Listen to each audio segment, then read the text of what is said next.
Hello, this is Rachel from 7 and All, and this is going to be the third video in a series. In this video, I'm going to talk about how to plan language arts for grades 9 through 12.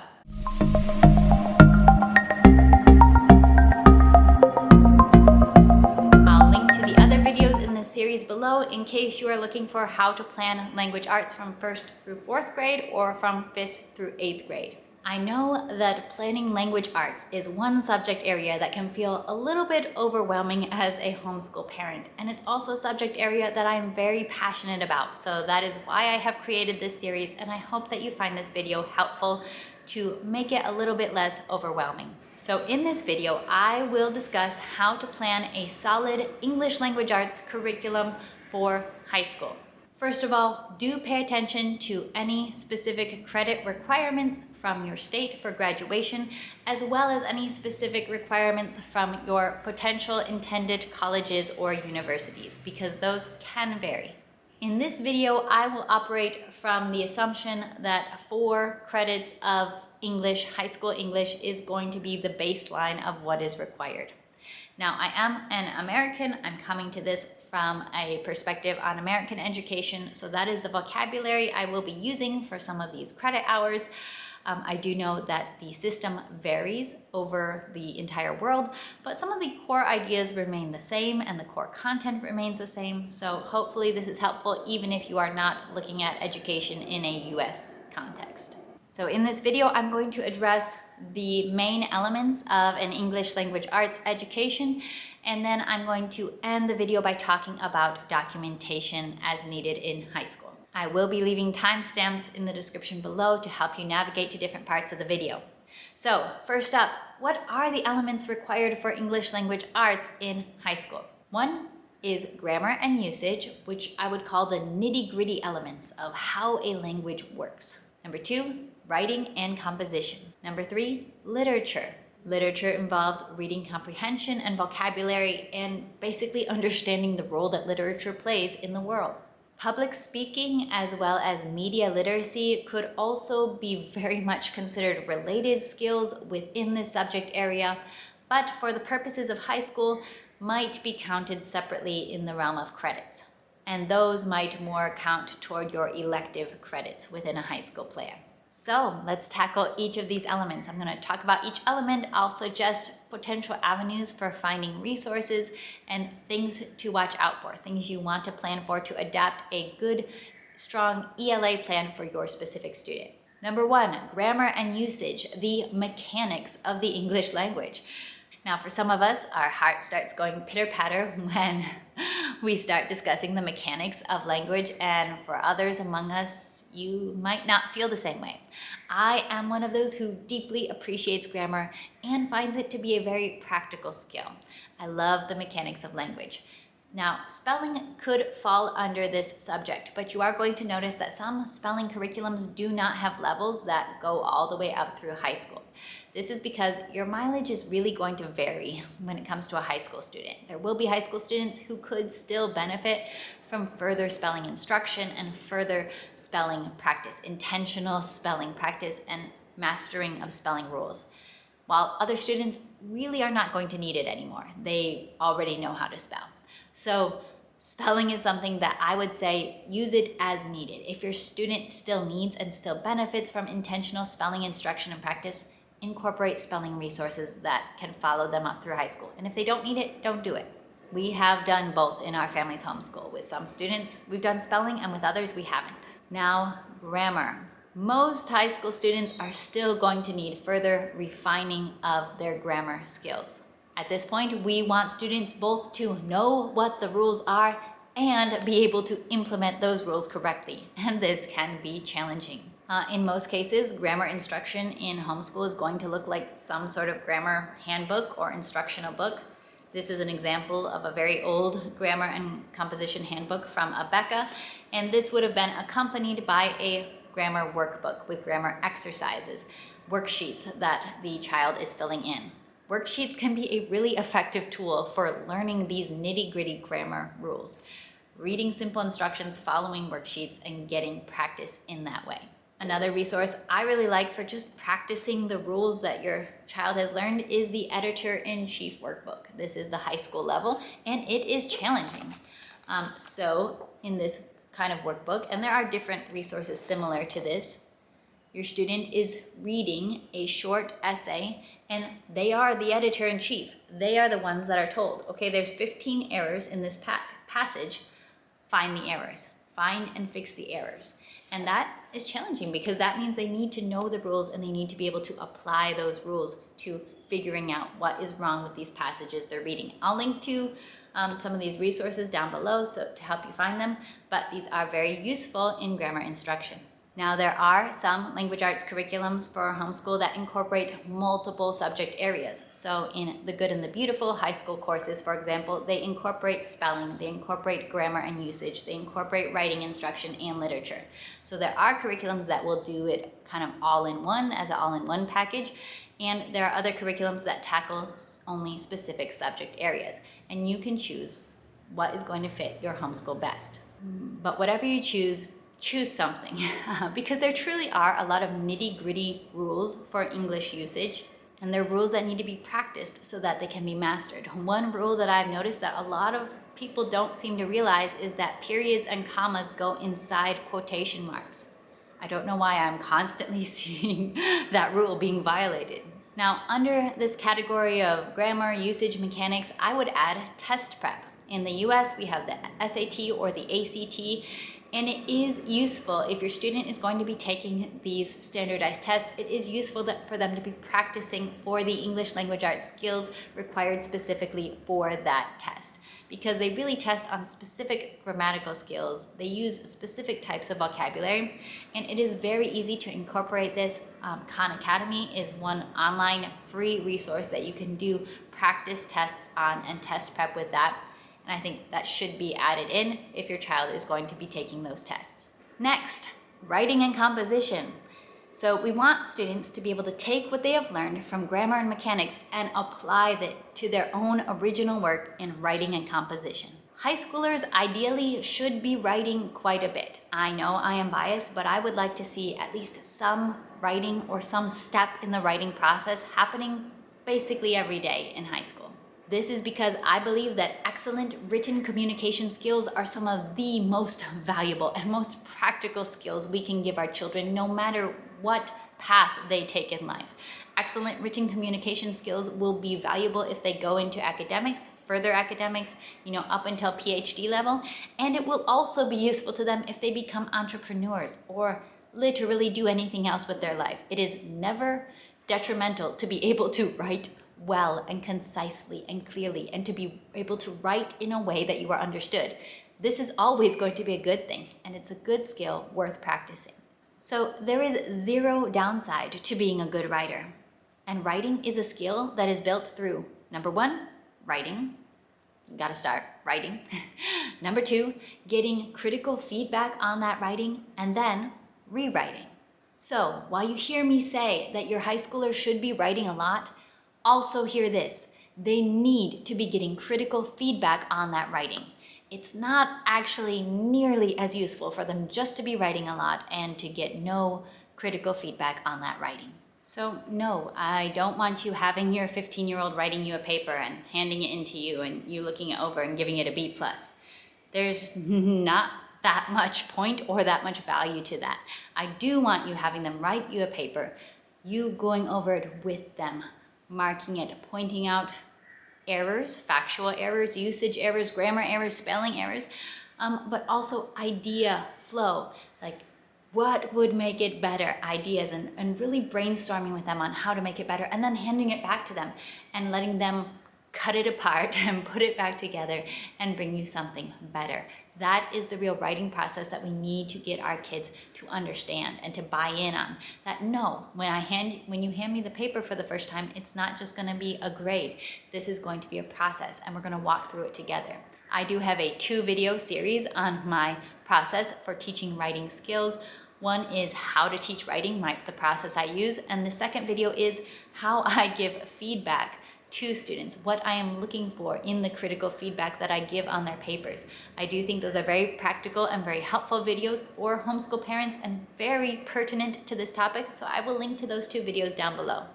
Now, many people will opt to use a formal writing curriculum beginning in upper elementary or middle school and continuing into high school. And some of the famous ones that you will know quite a bit about include Writing with Skill, include IEW, and Writing and Rhetoric. That can be a very good option, especially for those of you who would like more structure and guidance, and those who don't feel confident with giving feedback on a student's papers. You can also simply make use of a good writer's handbook. This one might not be that easy to find anymore because it is very old, Writer's Ink, but this is one that I really like. You could also make use of a good writer's handbook and just any other curriculum that you have that gives writing assignments. A lot of history curriculums include optional writing assignments. Sunlight includes writing assignments in the high school levels. So all you have to do is actually have your child do those writing assignments and actually walk through the writing process on those assignments with your child.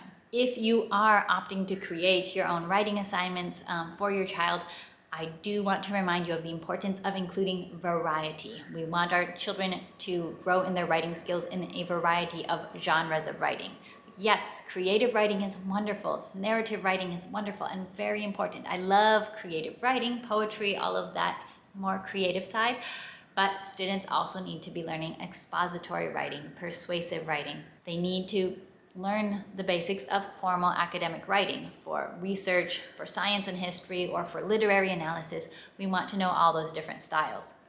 And a good student writer's handbook will identify different styles of writing, different forms of writing for you, and it will give instruction and guidance on the forms of writing. I would aim to have larger research-based projects, writing projects, regularly. That is an important skill to develop, and through those projects, they're not just learning writing skills. We need to be teaching researching and sourcing skills as well as citation skills through those. Learning to write well will also involve learning to think well. This is one of the great powers of writing. Please be sure to teach solid argumentation skills as they learn how to write. Not every argument is a good argument or a valid argument. In my experience of teaching teenagers to write, one of the biggest problems that we run into again and again is that they're not able to identify a strong argument. So they're writing a paper and they're writing paragraphs that they think support their thesis, but the arguments that they have chosen are logical fallacies. I am surprised that I've had to say this more times than I can count, but making up a hypothetical situation does not count as evidence to prove your thesis. Another big problem to watch out for with student writing is to see if they are doing what they claim they're doing. A lot of students really struggle to make their written project match the assignment they were actually given. Or they struggle to make the bulk of their written work match the thesis that they started with in their introductory paragraph. These are key skills. So yes, if you are using a structured writing program, a good writing program, they should be introducing all of these key skills and many more. But this is also something that can be done through using the writing assignments from Sunlight, from your history or your science curriculum, having your child do them and have you work through the process with you if you are confident in leading your students in that process. Next up, literature. We expect that by high school, students have quite a good amount of experience with reading and with engaging with what they have read. That engagement should have been looking like discussing it with family and friends, writing about what they have read, placing their readings in the context of the historical and cultural setting, as well as understanding genre. And now we are simply looking to level up a little bit, take it up a notch. In high school, we want our kids reading a vast variety and a feast of literature. You will typically see courses organized something like American literature, British literature, world literature, 20th century literature.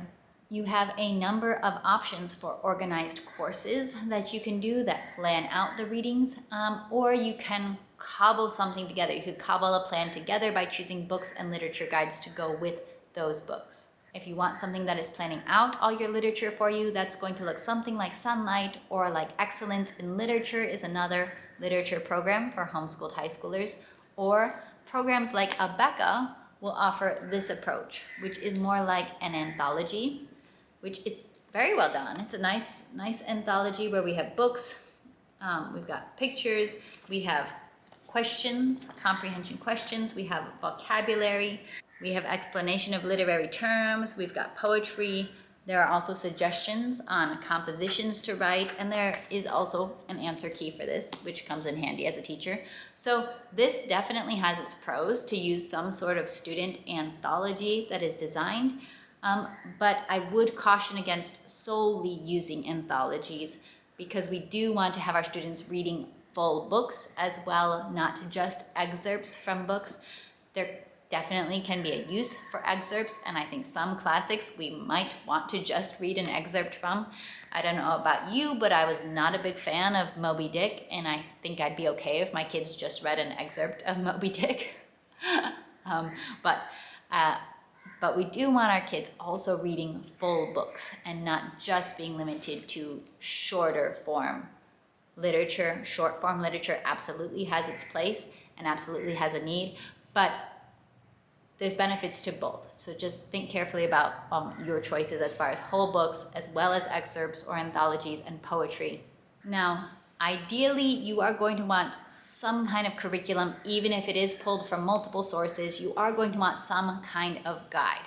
And let me explain why. This is because unless you yourself are a literature nerd, unless you are, it's quite possible that as your student is reading these great books, you might not, off the top of your head, know what is going on with a particular piece of literature. You might not know what the author was doing. You might not know the historical and cultural context off the top of your head.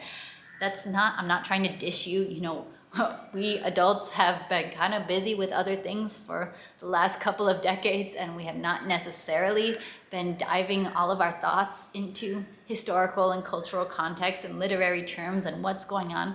For many of us, that's not actually our big priority. So although I know homeschoolers do love DIY, I do recommend for the high school years having some kinds of guides, some kinds of curriculums to bring out those ideas, bring out those terms of what is going on, what's the context here, and to help guide your student.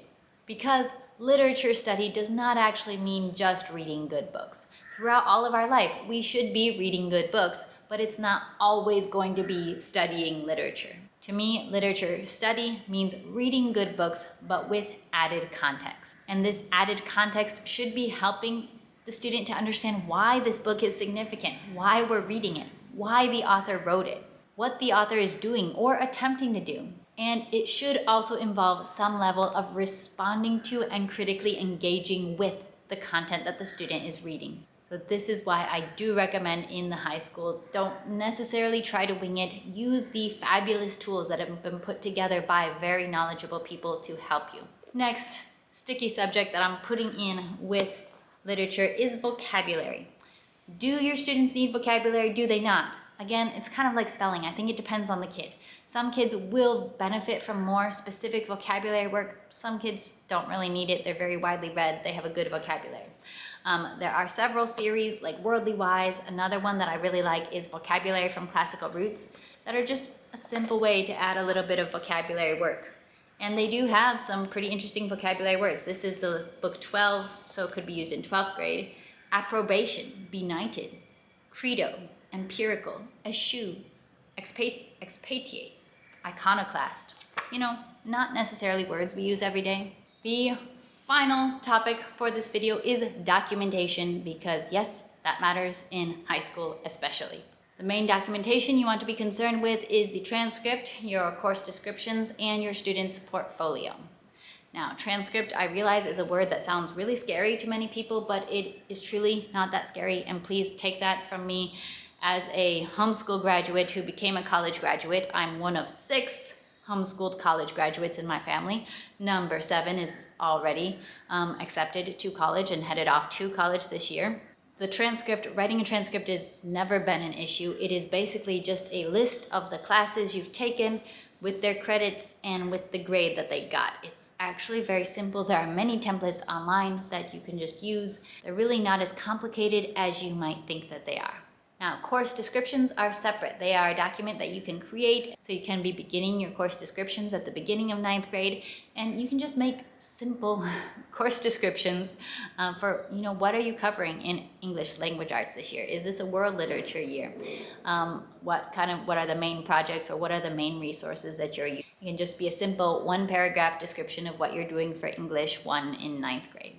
Do remember that the specific resources you use are not going on the transcript. You are not writing sunlight on your transcript.